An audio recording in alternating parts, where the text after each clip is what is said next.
현대물리학과 반야신경 21 19. 이 무소득고 보리살타의 반야바람일다. 얻을 바 없는 까닭에 보리살타는 반야바람일다에 의지하여 1. 이 무소득고 얻을 바 없는 까닭에 깨달음이란 것도 깨달음 그 자체도 본래 없는 것이니 깨달음에 이르는 길도 없으므로 그 무엇도 얻을 바가 없다는 것입니다. 이는 깨달음을 얻고자 하는 마음마저도 없어야 비로소 완전한 깨달음을 얻을 수가 있는 것이니 얻고자 함이 있으면 그것에 대한 집착과 두려움에서 벗어나지 못하지만 얻고자 함이 없으면 마음에 걸림이 없으니 그 무엇에도 얽매임이 없어 스스로가 자유로워지게 된다는 겁니다.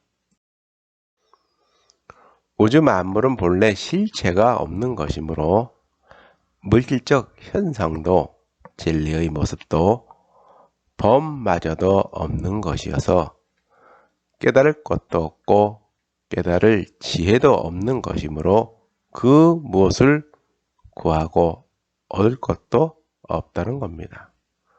그러므로 이 무소득고는 얻을 바가 없는 까닭에 마음에 걸림이 없으니 무엇에 구속되거나 얽매임이 없어 자유롭다는 겁니다. 2. 보리살타. 보살은 산스크리트어 보디사트바의 음사인 보리살타의 줄임말로서 보디는 깨닫다에서 파생된 말로서 깨달음, 지혜, 불지라는 의미를 지니며 사트바는 존재하다의 어원으로서 생명 있는 존재로 중생, 유정을 뜻합니다. 그러므로 보살은 각 유정 또는 도심 중생이란 뜻으로서 부처님같이 완전한 지혜를 성취하려고 하는 구도자나 지혜의 본질을 지닌 자를 뜻합니다. 보살의 일반적 정의는 상구보리라 하여 위로는 깨달음을 구하고 하하 중생이라 하여 아래로는 모든 중생을 교화한다는 뜻으로서 이는 대승불교의 가장 이상적인 구도자의 상을 말합니다.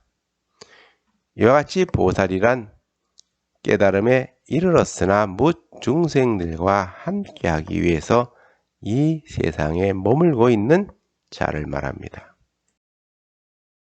이처럼 보살은 참다운 깨달음을 행하는 자로서 뭇 중생의 고통과 번뇌를 자기 것으로 받아들이고 중생들과 모든 것을 함께하는 자를 말합니다.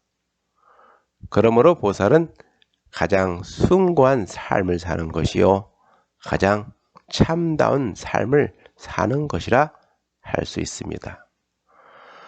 불교에서 성문과 연각은 소승도이며 보살은 대승도라고 합니다.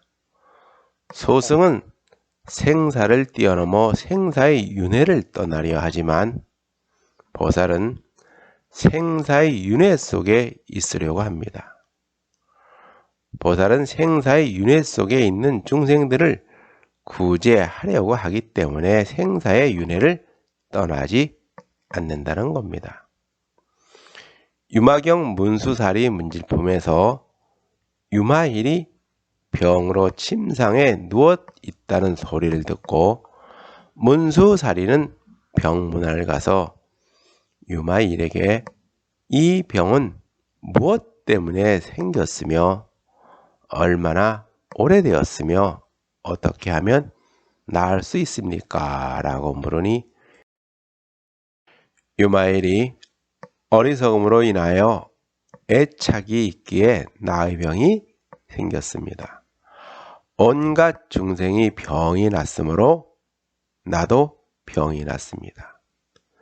만약 모든 중생이 병이 나지 않게 되면 곧 나의 병은 사라질 것입니다. 왜냐하면 보살은 중생을 유하기 때문에 생사윤회에 들어가며 생사윤회가 있기에 곧 병이 있는 것입니다. 만약 중생이 병에서 벗어날 수 있다면 곧 보살도 다시는 병이 나는 일이 없을 것입니다. 라고 하였습니다. 보살이 아픈 것은 중생들이 아프기 때문에 나도 아프다는 것입니다. 중생을 떠난 보살은 없기 때문입니다. 중생들의 고통은 태산보다도 무겁고 번뇌는 바다보다도 깊은 것이니 이러한 태산보다도 무겁고 바다보다도 깊은 중생들의 고통과 번뇌를 자기 것으로 받아들이고 중생들로 하여금 고통과 번뇌에서 벗어나게 하는 자를 보살이라고 합니다. 나만 깨우쳤다고 깨달음에 이르고 보살이 되는 것이 아니라 중생들의 고통과 번뇌를 자기 것으로 받아들이고 뭇 중생들과 함께하는 자를 보살이라고 합니다. 중생들로 하여금 고통과 번뇌에서 벗어나게 하려면 먼저 중생들의 고통과 번뇌는 무엇 때문에 생겨나는지를 알아야 합니다. 그래서 6조 해능대사는 중생을 알아야 비로소 부처가 될 수가 있다고 했습니다. 중생을 모르면 보살도 부처도 될 수가 없기 때문입니다. 중생들의 삶 속에 지혜도 있고 깨달음도 있기 때문에 중생을 떠나서는 깨달음을 얻을 수가 없고 부처도 될 수가 없다는 것입니다. 금강경은 복덕을 강조합니다. 큰 복덕이 있어야 큰 지혜, 즉 반야를 성취할 수 있다는 것입니다. 부처님이 스보리에게 만약 어떤 사람이 삼천대천 세계에 가득 찬 칠보로 보시를 한다면 이 사람이 얻은 바 복덕이 많다고 하겠느냐고 하니 스보리는 매우 많습니다. 세존이시여. 어떠한 까닭이냐면 이 복덕은 곧 복덕의 성품이 아니오니 이런 까닭의 열에는 복덕이 많다고 말씀하십니다. 그런데 이 복덕은 성품이 없는 공성인 것이니 복덕은 복덕이 아니라 그 이름이 복덕이라는 것입니다. 그래서 부처님은 스보리에게 보살은 어떠한 법에도 응당 머문 바 없이 보시를 행해야 할 것이니 이른바 세계에 머물며 보시를 해서는 안 되며 성향 미촉법에 머물며 보시를 해서는 안 된다고 하셨습니다. 보살은 상에 머물지 않고 보시를 해야 한다는 것입니다. 만약 보살이 상에 머물지 않고 보시를 하면 그 복덕은 가히 헤아릴 수가 없기 때문입니다. 그 위의 공덕은 상에 머무는 공덕으로서 상에 머물면 그와 같은 공덕은 크지 않기에 그것은 보살이 행할 바가 못 된다는 것입니다. 그러므로 보살이란 무위의 공덕을 쌓아야 하는 것이니 이러한 무위의 공덕을 쌓아야 보살이라 할 수가 있다는 것입니다. 노자도덕경에는 높은 덕은 하고자 하지 않으니 이루고자 하는 바가 없으며 낮은 덕은 하고자 하니 이루고자 하는 바가 있다는 것입니다. 그래서 높은 덕은 덕이 있다 하지 않으니 오히려 덕이 있고 낮은 덕은 덕을 잃지 않으려 하니 덕이 없다는 것입니다. 장자의 천지편에서 요임금이 화땅에 놀러 갔는데 그곳을 지키는 관리가 오래 살고 부자가 되고 아들을 많이 낳는 것이 사람들이 바라는 일이 아니냐고 묻자 요임금은 아들이 많으면 근심이 많아지고 부자가 되면 일이 많아지고 오래 살면 욕된 일이 많아지니 이는 덕을 기르는 것이 못되는 것이어서 사양한다고 하였습니다. 그러므로 보리살타는 보살은 묻 중생들에게 선근을 심어 선법을 닦게 하여 더 없는 공덕을 쌓게 하는 자라 할 수가 있습니다. 그러므로 반야의 지혜를 깨우쳐서 무주상 보시를 행하는 자를 참된 보살이라 이른다는 것입니다. 3. 의 반야바라밀다. 반야바라밀다에 의지하여. 보살은 왜 반야바라밀다에 의지해야 하는가요? 반야는 최상의 지혜이자 완전한 깨달음의 지혜로서 우리 모두를 깨달음에 이르게 하는 지혜이기 때문입니다. 이러한 반야의 지혜를 성취하면 더위에 없고 바르고 수승한 안욕따라 삼력삼보리, 즉 무상 정등각을 얻을 수가 있기 때문입니다. 반야의 지혜로 비춰보면 우주 만물은 본래 실체가 없는 공한 상임을 알게 됩니다. 밖에서 비춰지는 모든 것은 실체가 없는 공한 상이며 안에서 일어나는 모든 생각은 망념된 것이니 안과 밖에 걸림이 없어서 자유로워지게 됩니다. 이처럼 반야의 지혜는 나를 완전한 깨달음에 이르게 하여 그 무엇에도 걸림이 없게 하여서 자유롭게 하는 것입니다. 우리 인간은 과학이란 지적 도구를 개발하여 자연에 숨겨진 법칙과 원리를 찾아내어 그것을 이용할 줄 알게 되면서부터 우리의 삶을 극적으로 변화시키면서 살아왔습니다. 우리는 뉴턴이 찾아낸 중력과 운동의 법칙을 이해하고 그것을 이용하기 시작하면서부터 수천 년간 이어져 온 농경사회를 산업혁명의 사회로 바꿔버렸으며 자연에 존재하는 전기와 자기의 힘을 빌려 어두운 도시의 밤을 밝혔으며 모든 물질을 이루고 있는 원자들을 지배하는 핵력을 이용하여 새로운 정보산업 시대로 바꿔가고 있습니다. 이 모든 것을 가능하게 한 것은 자연에 숨겨진 법칙과 원리를 찾아내어 그것을 이용하게 되면서부터입니다. 우리는 왜 물리 법칙을 알아야 하는가요?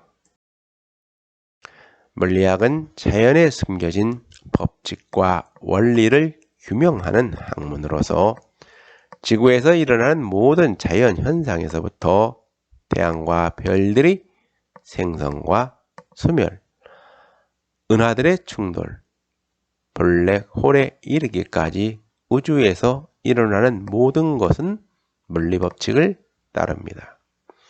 이처럼 우주에서 일어나는 모든 자연 현상뿐만 아니라 지구상의 모든 것은 물리법칙을 따르고 있기 때문에 우주에 존재하는 그 어느 것도 물리법칙으로부터 벗어나지를 않습니다. 우주에는 수많은 종류의 물질이 있음에도 불구하고 모든 물질은 단지 세 가지 기본 입자인 양성자와 중성자, 전자들로 이루어졌습니다. 또한 우주에서 일어나는 모든 자연현상은 단지 네 가지 기본적인 힘인 중력, 전자기력, 양력, 강력에 지배받고 있습니다. 우주에 존재하는 모든 물질을 이루고 있는 세 가지 기본 입자와 모든 자연 현상을 지배하는 네 가지 기본적인 힘은 크기와 물리적 성질은 다르지만 서로 미묘하고 정교한 균형과 조화를 이루면서 우주 만물을 이루고 있습니다. 모든 것들은 우주가 탄생한 이래 지금까지 조금 더 변함없이 전해 내려오고 있으며 앞으로 무한한 시간이 흘러도 결코 변하지 않고 흐를 것입니다. 우주를 이루는 시간과 공간의 특성, 세 가지 기본 입자들의 물리적 성질들, 그리고 네 가지 기본적인 힘의 세계와 특성이 조금이라도 변한다면 지금의 우주는 전혀 다른 모습으로 변하게 될 것이고 지구에 사는 모든 생명체들도 곧 살아 없어질 것입니다.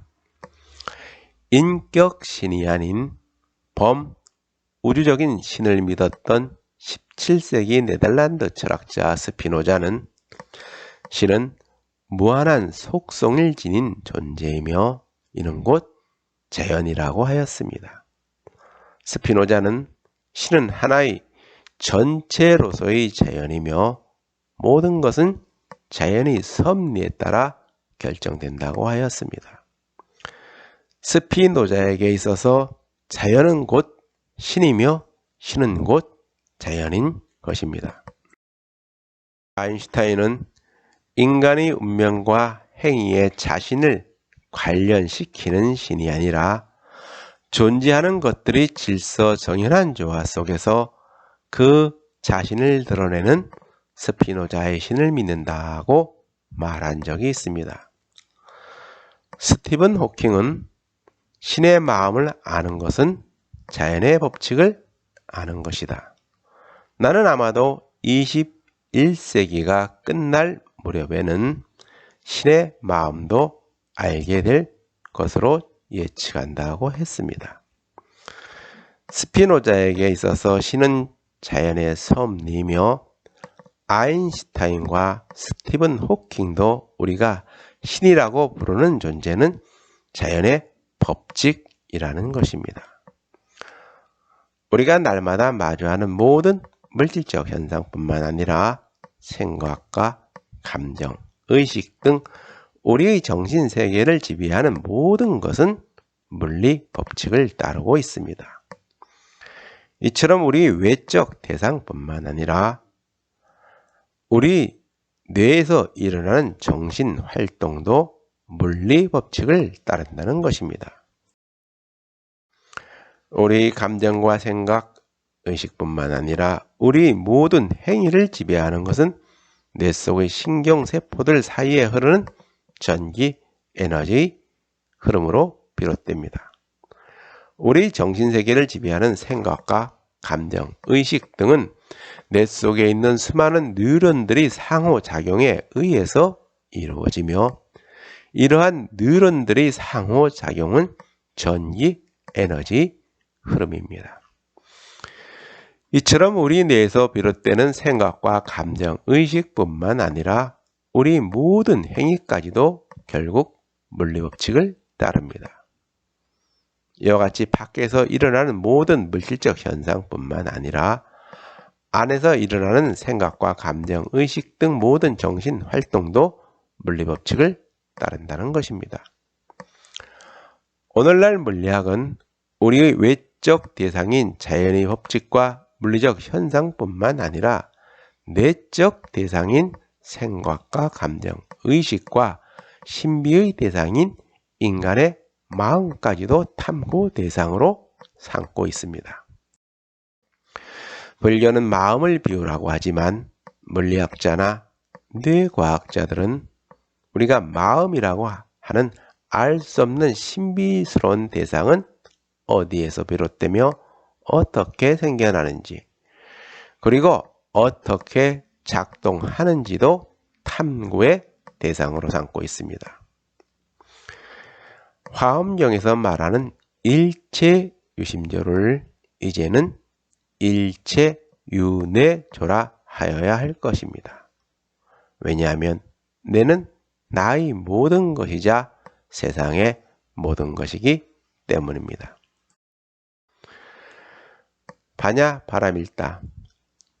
반야 바라밀다는 반야의 지혜를 성취하여 완전한 깨달음에 이르렀다는 것으로서 이는 반야의 지혜를 깨달아 완전한 열반의 세계에 이르렀다는 것입니다. 그러면 보살은 왜 반야에 의지해야 하는가요? 반야는 우주 만물의 근원적 진리로서 도의 없는 최상의 지혜요 완전한 깨달음에 이르게 하는 지혜이니 이와 같은 반야 바라밀에 의지하여 수행을 하면 위없고 바르고 평등한 지혜인 안욕다라 삼약삼 보리를 성취할 수 있기 때문입니다. 반야의 지혜에 의지하면 완전한 깨달음의 세계인 열반에 이르게 된다는 것입니다. 반야 바라밀은 반야의 지혜를 깨달아 미혹되고 그릇된 망념의 세계에서 벗어나 그 어디에도 얽매이거나 구속됨이 없는 완전한 깨달음의 세계로 넘어섰다는 것입니다. 이는 생사의 고통과 번뇌에 휩싸여서 그것에 머물고 있는 중생들의 세계에서 일체의 모든 고통과 번뇌에서 벗어나 완전한 깨달음의 세계인 열반에 이르렀다는 것입니다. 이처럼 반야 바라밀은 반야의 지혜를 얻어 완전한 깨달음의 세계에 이르렀다는 것이니 이는 우주 만물은 본래 실체가 없는 것이기에 세상의 모든 것은 무상한 존재임을 알아 나라 할 것도 없고 그 무엇이라 할 것도 본래 없는 것이어서 일체의 얻을 것도 없고 구할 것도 없다는 것을 깨달았다는 것입니다.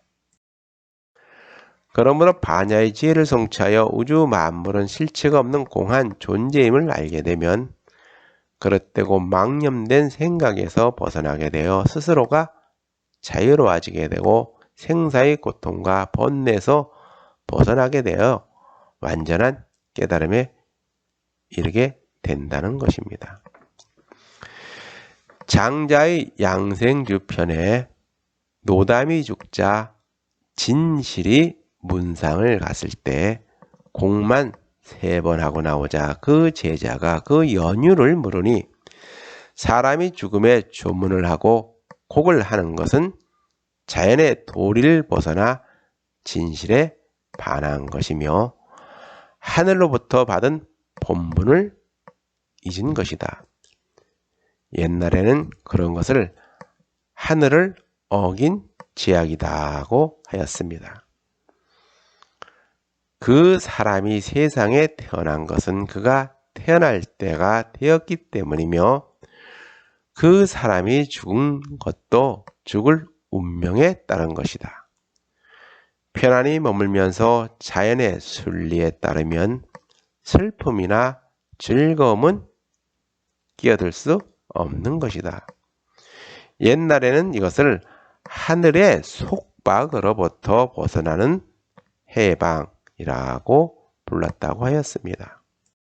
석가모니 부처님은 우주의 참된 진리를 먼저 깨우치신 분이지 부처 자신이 우주의 참된 진리가 아니라고 합니다.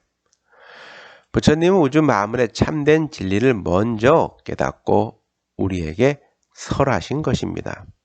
그러므로 부처가 태어났건 태어나지 않았건 우주의 참된 진리는 태초일에 늘 변함없이 존재해왔고 앞으로 이 우주가 끝날 때까지 영원히 존재할 것입니다. 자연을 바라보는 우리의 세계관은 수천 년 이상 우리의 의식과 사고 속에 고착내지 한정되어 멈춰져 있었습니다. 그것은 아이작 뉴턴이 보여주었듯이 우리가 알고 있는 세계는 결정론과 분리성 그리고 사물의 실제성 등으로 이루어졌으며 그것이 자연의 진실한 모습인 줄 알고 왔습니다. 그러나 우리가 늘 보고 마주하는 거시 세계를 이루고 있는 원자들의 세계인 양자역학의 세계는 이 모든 것이 성립하지 않는다는 것을 보여주었습니다. 고전역학의 세계에서는 모든 자연현상은 결정론으로 이루어졌다고 보는데 반하여 양자역학의 세계에서는 자연은 본래 무작위성을 드러낸다고 합니다. 양자역학의 세계에서는 자연현상은 본래 확률만 존재한다고 합니다. 좀 더 엄밀히 말하면 물리적 대상이 어딘가에 있을 확률이 아니라 특정 위치에서 물리적 대상을 관찰될 확률만 알려준다고 합니다. 그러므로 사물의 실제성이란 존재하지 않으며 그것은 어느 장소에서 관찰될 확률로서만 존재하는 잠재성과 가능성을 지니고 있는 추상적인 세계로 이루어졌다고 합니다.